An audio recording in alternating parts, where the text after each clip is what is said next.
Hi all, എല്ലാവർക്കും നമസ്കാരം. അറിവിന്റെ പേടകത്തിലേക്ക് എല്ലാവർക്കും സ്വാഗതം. ഓക്കെ, ആദ്യത്തെ ചോദ്യം: തന്നിരിക്കുന്ന വസ്തുതകൾ പരിശോധിച്ച് ശരിയായ വസ്തുത തിരഞ്ഞെടുക്കുക. അല്ലെ, അതായത് ക്വസ്റ്റ്യൻ കാണുമ്പോൾ തന്നെ നമുക്ക് മനസ്സിലാകും താപനിലയും ഋതുക്കളും എന്ന് പറയുന്ന ജോഗ്രഫി ഭാഗത്തു നിന്നുള്ള ചോദ്യങ്ങളാണ്. അല്ലെ, ഈ പ്രസ്താവനകൾ നമുക്ക് നോക്കാം. ആദ്യത്തെ പ്രസ്താവന: സൂര്യനിൽ നിന്നുള്ള ഊർജം സൂര്യരശ്മികളായി ഭൂമിയിൽ എത്തുന്നത് സൗരതാപനം വഴിയാണ്. ശരിയാണോ? ശരിയാണ്. അടുത്ത നോക്കൂ, സൗരവികിരണം ഭൂമിയിൽ എത്തുന്ന തരംഗ രൂപം ഹ്രസ്വ തരംഗ രൂപമാണ്. ശരിയാണ്. അതായത് സൂര്യപ്രകാശം ഭൂമിയിലേക്ക് എത്തുന്നത് ഹ്രസ്വ തരംഗ രൂപങ്ങളായിട്ടാണ്. ശരിയല്ലേ? ശരിയാണ്. ഓരോ സ്ഥലത്തിന്റെയും അക്ഷാംശത്തെ അടിസ്ഥാനമാക്കിയാണ് ഭൂമിയുടെ താപലഭ്യത. ശരിയാണോ? അതും ശരിയാണ്. ഭൂമധ്യരേഖാ പ്രദേശങ്ങളിൽ സൂര്യതാപം കൂടുതൽ ലഭിക്കാൻ കാരണം സൂര്യരശ്മികൾ ലംബമായി പതിക്കുന്നത് കൊണ്ടാണ്. ശരിയല്ലേ? ശരിയാണ്. അല്ലെ, അപ്പോഴ് ഇതിൽ ഏതാണ് ശരി ഉത്തരായിട്ട് വരുന്നത്? 1, 2, 3, 4 എല്ലാം ശരിയാണ്. നമ്മുടെ ഉത്തരം ഓപ്ഷൻ ഡി ആണ്. എല്ലാം ശരിയാണ്. ശരിയല്ലേ? അതായത് നമുക്കറിയാം ഭൂമിക്ക് ആവശ്യമായിട്ടുള്ള എല്ലാ ഊർജവും പ്രദാനം ചെയ്യുന്നത് ആരാണ്? സൂര്യനാണല്ലേ. അതായത് ഈ പകൽ സമയത്ത് ഭൂമിയുടെ ഉപരിതലം ചൂട് പിടിക്കുന്നത് എന്ത് പേരിൽ അറിയപ്പെടുന്നു? സൗരതാപനം എന്നാണ് അറിയപ്പെടുന്നത്. അല്ലെ, നമുക്ക് ആവശ്യമായിട്ടുള്ള എല്ലാ തരത്തിലുള്ള ചൂടും തരുന്നത് ആരാണ്? അത് സൂര്യനാണ്. സൗരതാപനം വഴിയാണ്. ഓക്കെ, അടുത്ത ചോദ്യം: ചുവടെ കൊടുത്തിരിക്കുന്ന പ്രസ്താവനകൾ വിലയിരുത്തുക, തെറ്റായവ തിരഞ്ഞെടുക്കുക. വേഗം പ്രസ്താവനകൾ വായിച്ചോളൂ. അന്തരീക്ഷത്തിലെ താപത്തിന്റെ തീവ്രതയുടെ അളവാണ് താപനില. ആണല്ലോ, ശരിയാണ്. അല്ലെ, അന്തരീക്ഷത്തിലെ താപത്തിന്റെ തീവ്രതയുടെ അളവിനെ എന്തു പറയുന്നു? താപനില എന്ന് പറയുന്നു. കാലാവസ്ഥ നിരീക്ഷകർ ഒരു ദിവസത്തെ ഏറ്റവും ഉയർന്ന താപനില കണക്കാക്കുന്ന സമയം ഉച്ചയ്ക്ക് 12 മണിക്ക് ശേഷമാണ്. ആണോ?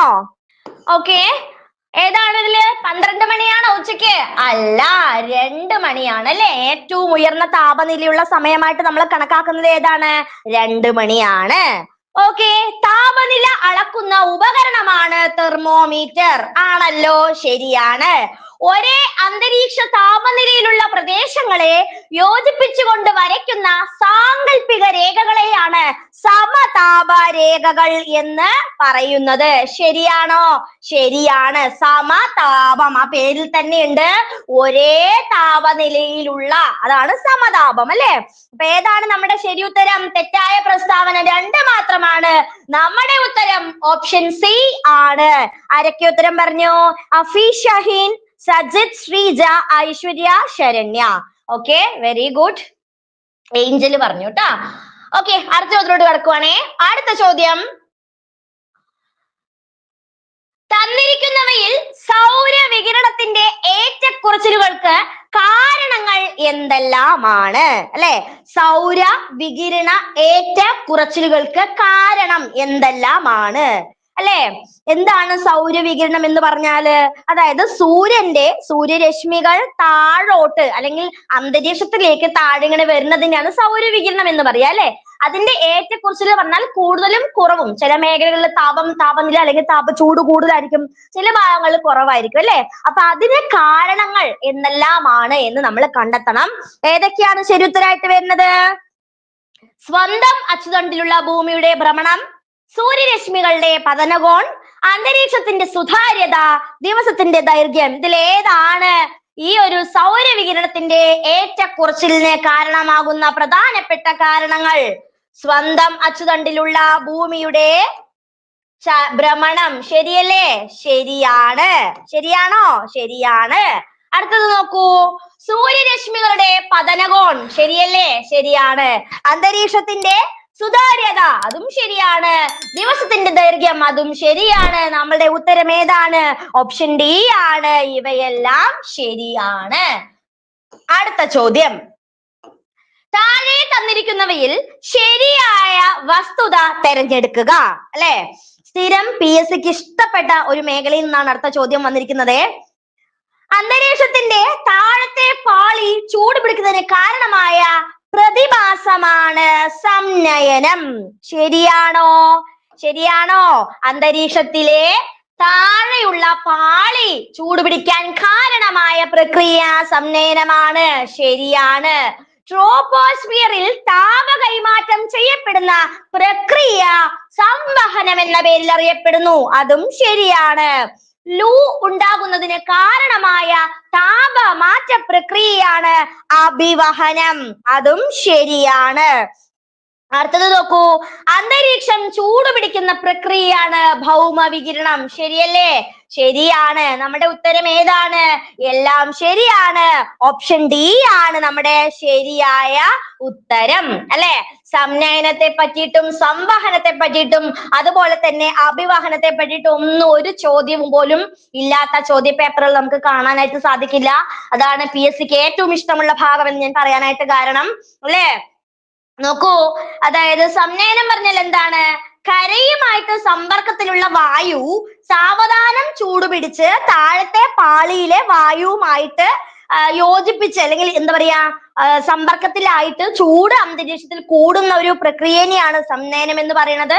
അതേ സമയത്ത് സംവഹനം എന്ന് പറഞ്ഞാൽ എന്താണ്? അതായത് ഈ ചൂട് പിടിച്ച വായു കുത്തനെ മുകളിലോട്ട് ഉയരും, അല്ലെ? അപ്പൊ അതോടൊപ്പം തന്നെ എന്ത് ചെയ്യുന്നുണ്ട്? ഈ താപം, ഈ ചൂടും എന്ത് ചെയ്യുന്നു? മുകളിലോട്ട് പോകുന്നു. ഇതിനെയാണ് നമ്മൾ സംവഹനം എന്ന് പറയുന്നത്, അല്ലെ? ഇനി അഭിവഹനം എന്ന് പറഞ്ഞാൽ എന്താണ്? അതായത് വായുവിന്റെ ഒരു ചലനത്തിലൂടെ അങ്ങോട്ടും ഇങ്ങോട്ടും അതായത് താപം കൈമാറ്റം ചെയ്യപ്പെടുന്ന ഒരു പ്രക്രിയയാണ് അഭിവഹനം. ഓക്കെ അല്ലേ? ശരിയല്ലേ? അടുത്ത ചോദ്യത്തിലോട്ട് പോവാം, അല്ലേ? അടുത്ത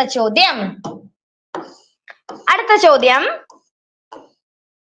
ചുവടെ തന്നിരിക്കുന്നവയിൽ താപവിതരണത്തെ സ്വാധീനിക്കുന്ന ഘടകങ്ങൾ ഏതെല്ലാമാണ്? താപവിതരണത്തെ സ്വാധീനിക്കുന്ന ഭാഗങ്ങൾ നമുക്കറിയാം. സൂര്യനിൽ നിന്ന് അന്തരീക്ഷത്തിലൂടെ ഭൂമിയിലേക്ക് പതിക്കുന്ന ആ ഒരു താപം അല്ലെങ്കിൽ സൂര്യരശ്മികൾ എല്ലാ ഭാഗത്തും ഒരേ രീതിയിലല്ല വിതരണം ചെയ്തിരിക്കുന്നത്, അല്ലെ? താപ വിതരണം ഓരോ മേഖലകൾക്കനുസരിച്ച്, ഇപ്പൊ ധ്രുവ പ്രദേശത്താണെങ്കിലും ഭൂമധ്യരേഖ പ്രദേശത്താണെങ്കിലും എല്ലായിടത്തും എന്ത് തന്നെയാണ്? വ്യത്യസ്തമാണ്, അല്ലെ? അപ്പൊ ഇതിനെ സ്വാധീനിക്കുന്ന ഘടകങ്ങൾ നമ്മളോട് തിരിച്ചറിയാനായിട്ട് പറയാണ്. ആരൊക്കെയോ ശരിയുത്തരം പറഞ്ഞു, അല്ലെ? സജിത്ത്, ശരണ്യ, ശ്രീജ ശരിയുത്തരാണ് പറഞ്ഞത്. അക്ഷാംശ സ്ഥാനം, ഉയരം, സമുദ്ര സാമീപ്യം, കാറ്റുകൾ ഇവയെല്ലാം എന്തിനെ സ്വാധീനിക്കുന്നു? ഈ പറയുന്ന വിതരണത്തെ സ്വാധീനിക്കുന്ന പ്രധാനപ്പെട്ട ഘടകങ്ങളാണ്, അല്ലെ? അപ്പോ ഭൂമധ്യരേഖാ പ്രദേശത്ത് നിന്ന് ധ്രുവത്തിലേക്ക് പോകുന്തോറും എന്ത് ചെയ്യുന്നു? ഈ താപവികിരണത്തിന്റെ അളവ് കുറയാണ്.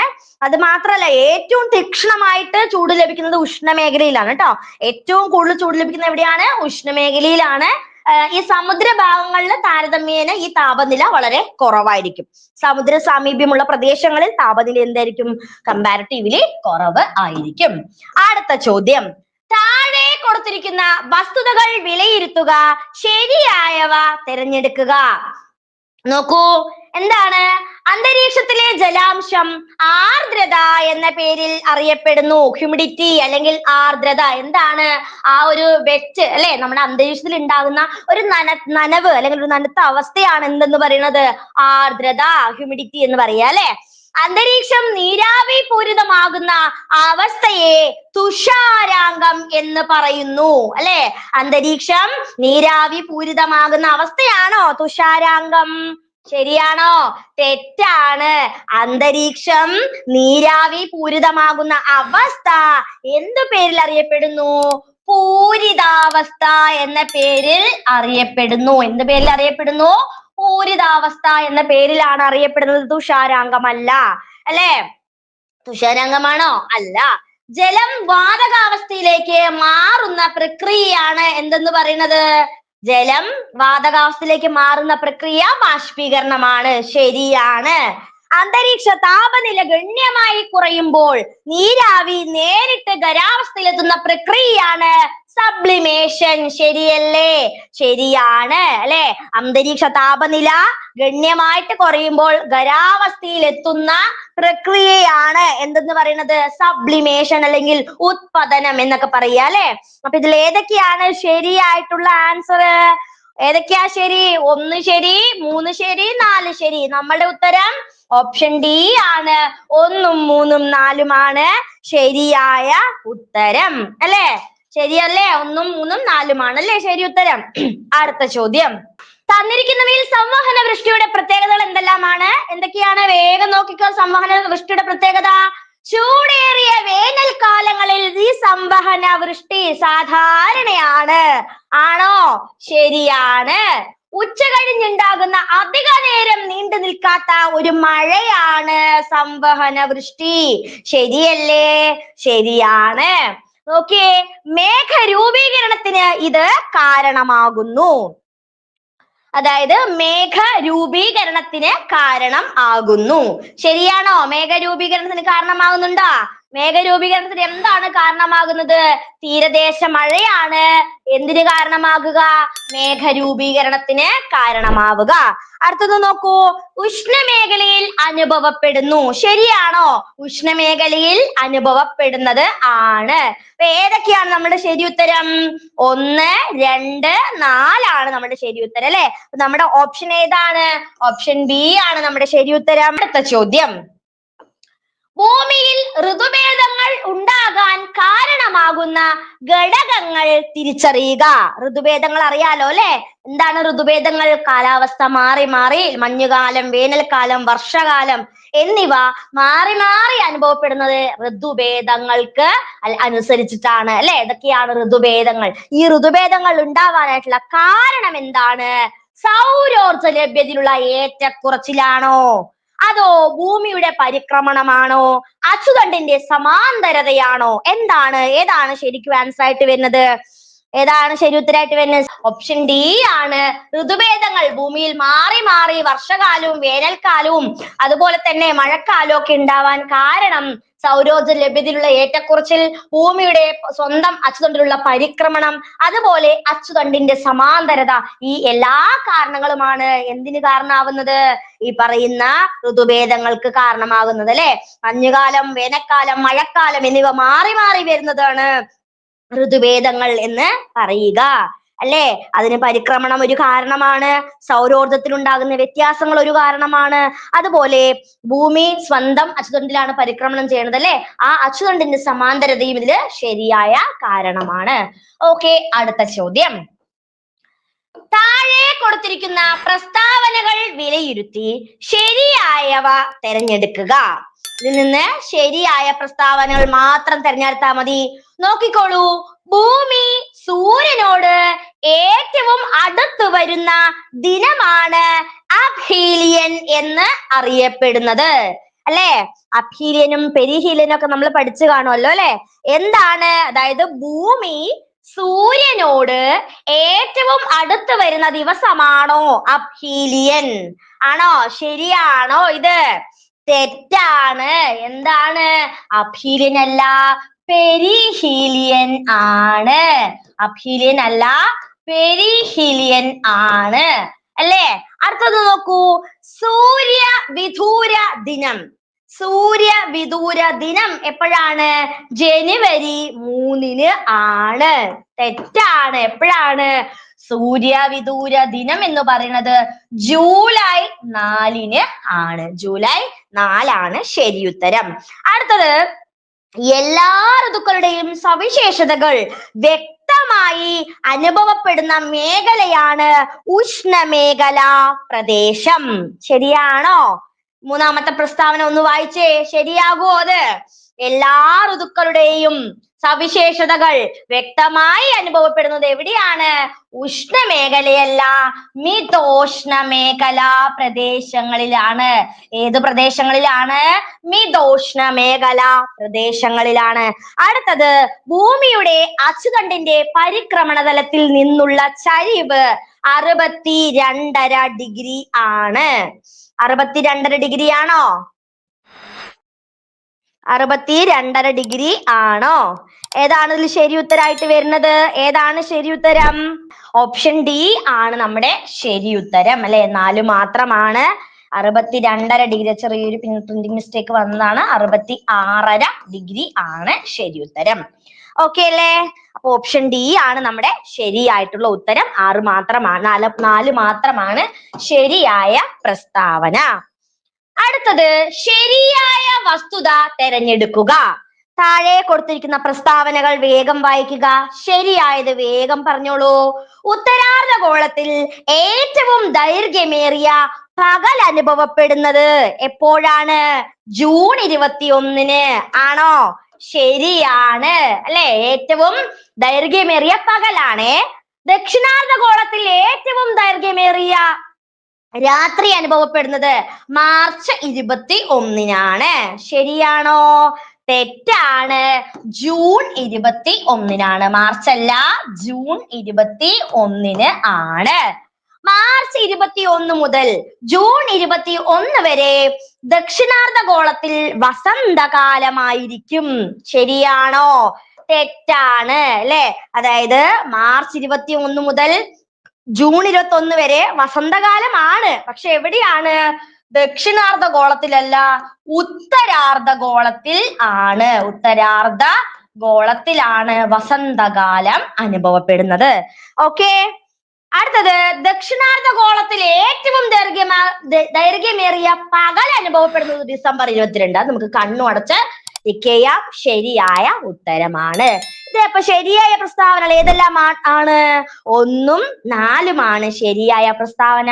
നമ്മുടെ ഉത്തരം ഓപ്ഷൻ ബി ആണ് ശരി. ഓക്കെ അല്ലേ? അടുത്ത ചോദ്യം നമ്മൾ അടുത്ത ടോപ്പിക്കിലോട്ട് കടന്നു. മൗലിക അവകാശങ്ങളും കടമകളുമായി ബന്ധപ്പെട്ട ചോദ്യമാണ്. ശ്രദ്ധിച്ചോളൂ. അടുത്ത ചോദ്യം, താഴെ കൊടുത്തിരിക്കുന്നവയിൽ നിന്ന് ഭരണഘടനയിലെ മൗലിക അവകാശങ്ങളുമായി ബന്ധപ്പെട്ട പ്രസ്താവന ഏതാണെന്ന് കണ്ടുപിടിക്കുക. അല്ലേ? ഏതാണ്? വേഗം നോക്കൂ. ഇന്ത്യയിലെ ജനങ്ങൾക്ക് ഉറപ്പു നൽകേണ്ട മൗലിക അവകാശങ്ങൾക്ക് ആദ്യ പട്ടിക സമർപ്പിച്ചത് 1928 നെഹ്റു റിപ്പോർട്ടാണ്. സംശയമുണ്ടോ? ഇല്ല. ശരിയായ പ്രസ്താവന. US നിന്നാണ് മൗലിക അവകാശങ്ങൾ എന്ന ആശയം ഇന്ത്യ കടമെടുത്തിരിക്കുന്നത്. വളരെ ശരിയാണ്. മൗലിക അവകാശങ്ങളുടെ സംരക്ഷകൻ എന്നറിയപ്പെടുന്നത് സുപ്രീം കോടതി. ശരി ഉത്തരം. അടുത്തതോ, മൗലിക അവകാശങ്ങളുടെ ശില്പി എന്നറിയപ്പെടുന്നത് സർദാർ വല്ലഭായ് പട്ടേലാണ്. ശരിയല്ലേ? ഓപ്ഷൻ എ ആണ് ഇവയെല്ലാം മൗലിക അവകാശങ്ങളുമായി ബന്ധപ്പെട്ട് ശരിയായ പ്രസ്താവനകളാണ്. നമ്മുടെ ഇന്ത്യൻ ഭരണഘടനയിലെ ഏത് ഭാഗത്തിലാണ്? ഭാഗം 3 ഈ മൗലിക അവകാശങ്ങളെ കുറിച്ച് പ്രതിപാദിക്കുന്നത്. ഓക്കെ അല്ലേ? എത്ര മൗലിക അവകാശങ്ങളുണ്ട്? 6 ആണോ 7 ആണോ? 7 ആയിരുന്നു ആദ്യം ഭരണഘടന രൂപീകരിക്കുമ്പോൾ. ഇപ്പോൾ 6 മൗലിക അവകാശങ്ങളാണ് ഉള്ളത്. 7ാമത്തെ സ്വത്തവകാശം എന്ന് പറയുന്ന ഒരു അവകാശം മൗലിക അവകാശം എന്ന രീതിയിൽ മാറ്റിയിട്ട് ആർട്ടിക്കിൾ 300A പ്രകാരം ഇപ്പോൾ വെറും ഒരു നിയമാവകാശം മാത്രമാണ്. ഓക്കെ അല്ലേ? അടുത്ത ചോദ്യം ശരിയായി ജോഡി ചേർക്കുക. അല്ലെ? അതായത് ഇവ തമ്മിൽ കോളം എയും ബിയും തമ്മിൽ എന്തോ ഒരു റിലേഷൻഷിപ്പ് ഉണ്ട്. വേഗം ഒന്ന് ഓർഡർ ചെയ്തോളൂ. നിയമവാഴ്ച എന്ന് പറയുന്ന ആശയം എന്തുമായിട്ട് ബന്ധപ്പെട്ടതാണ്? Rule of law and role of police എന്ന് പറയുന്നത്, റോൾ ഓഫ് പോലീസ് എന്ന് പറയുന്നത് ആരുടെ പുസ്തകമാണ്? അല്ലെങ്കിൽ എന്താണ്? ജുഡീഷ്യൽ റിവ്യൂ എന്താണ്? സ്വത്തവകാശം എന്താണ്? ഏതാണ് ശരിയായിട്ടുള്ള ഉത്തരം? ഏതാണ്? ആൻസർ കിട്ടിയോ? ഓപ്ഷൻ ഡി ആണ് നമ്മുടെ ശരി ഉത്തരം അല്ലേ? ഓക്കെ, ഗുഡ്, വെൽ ഡൺ അല്ലെ. ഏതാണ് ശരി ഉത്തരം വരുന്നത്? ഓപ്ഷൻ ഡി ആണ് അല്ലെ. നിയമവാഴ്ച എന്താണ്? നിയമവാഴ്ച AV ഡെയ്സി ആണ്. Rule of law and role of police എന്ന് പറയുന്ന പുസ്തകം എഴുതിയത് ശങ്കർ ദയാൽ ശർമ്മയാണ്. അതുപോലെ ജുഡീഷ്യൽ റിവ്യൂ ആർട്ടിക്കിൾ 13 പ്രതിപാദിക്കുന്നത്. സ്വത്തവകാശം 300A നമ്മളിപ്പോ പറഞ്ഞതേ ഉള്ളൂ അല്ലെ. 300A പ്രകാരം സ്വത്തവകാശം എന്താണ്? നിയമപരമായിട്ടുള്ള ഒരു അവകാശം മാത്രമാണ്. ഓക്കെ ആണെന്ന് വിചാരിക്കുന്നു. അടുത്ത ചോദ്യം സിമ്പിൾ ആയിട്ടുള്ള ഒരു മാച്ച് ദ ഫോളോയിങ് ആയിരുന്നു. അടുത്തത്, ഇന്ത്യൻ ഭരണഘടനയിൽ സ്വാതന്ത്ര്യത്തിനുള്ള അവകാശങ്ങളിൽ ഉൾപ്പെടാത്തത് ഏതാണ്? എന്താണ്? സ്വാതന്ത്ര്യ അവകാശം അല്ലെ. സ്വാതന്ത്ര്യത്തിനുള്ള അവകാശം അല്ലെ. ഇന്ത്യൻ ഭരണഘടനയിലെ ആർട്ടിക്കിൾ 19, 22 വരെയുള്ള ഭാഗങ്ങളില് ആർട്ടിക്കിൾ 19 6 പാർട്ടുകളിലായിട്ട് വ്യത്യസ്ത സ്വാതന്ത്ര്യത്തിലുള്ള അവകാശങ്ങളെ കുറിച്ച് പ്രതിപാദിക്കുന്നുണ്ട് അല്ലെ. ഇതിൽ ഏതാണ് അതിൽ ഉൾപ്പെടാത്തതെന്ന് മാത്രം കണ്ടുപിടിച്ചാൽ മതി. ഏതാണ് ശരി ഉത്തരം എന്ന് പറയണത്? ഏതാണ് ഇവിടെ ശരി ഉത്തരം? ഓപ്ഷൻ എ ആണോ, ബി ആണോ, സി ആണോ? ഏതാണ് ശരി ഉത്തരമായിട്ട് വരുന്നത്? നോക്കാം നമുക്ക്. ആയുധങ്ങളില്ലാതെ സമാധാനപരമായി സമ്മേളിക്കാനുള്ള സ്വാതന്ത്ര്യം ശരിയല്ലേ? ശരിയാണ്. സ്വാതന്ത്ര്യത്തിന്റെ അവകാശങ്ങളിൽ ഉൾപ്പെടുന്നതാണ്. സംഘടനകൾ രൂപീകരിക്കാം, സംഘടിക്കാം സമാധാനപരമായിട്ട് ശരിയാണ്. വിവേചനമില്ലാതെ എല്ലാവർക്കും തുല്യ അവസരങ്ങൾ എല്ലാ മേഖലയിലും ഇത് സമത്വാവകാശത്തിൽ ഉൾപ്പെടുന്നതാണ്. പാർപ്പിട സ്വാതന്ത്ര്യം ശരിയാണ്. സ്വാതന്ത്ര്യ അവകാശങ്ങളിലെ 6 ഒരു പ്രധാനപ്പെട്ട ഒന്നാണ്. ഏതാണ് ഉൾപ്പെടാത്തത്? ഓപ്ഷൻ 3 നമ്മുടെ ഉത്തരം ഏതാണ്?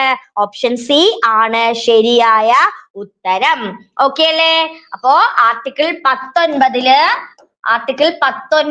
6 ഭാഗങ്ങളിലായിട്ട് അല്ലെ, 6 പാർട്ടുകളിലായിട്ട് അഭിപ്രായ പ്രകടനത്തിനും ആശയവിനിമയത്തിനുള്ള സ്വാതന്ത്ര്യം, സമാധാനപരമായിട്ട് എവിടെ വേണമെങ്കിലും സഞ്ചരിക്കാനുള്ള സ്വാതന്ത്ര്യം, പാർപ്പിട സ്വാതന്ത്ര്യം, ഇഷ്ടമുള്ള തൊഴില്, ജോലി എന്നിവ അല്ലെങ്കിൽ വ്യാപാരം എന്നൊക്കെ ചെയ്യാനുള്ള സ്വാതന്ത്ര്യം, സമ്മേളിക്കാനുള്ള സ്വാതന്ത്ര്യം, സമാധാനപരമായി സംഘടിക്കാനുള്ള സ്വാതന്ത്ര്യം, ഇങ്ങനെ 6 പ്രധാനപ്പെട്ട സ്വാതന്ത്ര്യ അവകാശങ്ങളാണ് ആർട്ടിക്കിൾ 19 എൻഷുർ ചെയ്യുന്നത്. ഓക്കെ ആണല്ലോ? അടുത്ത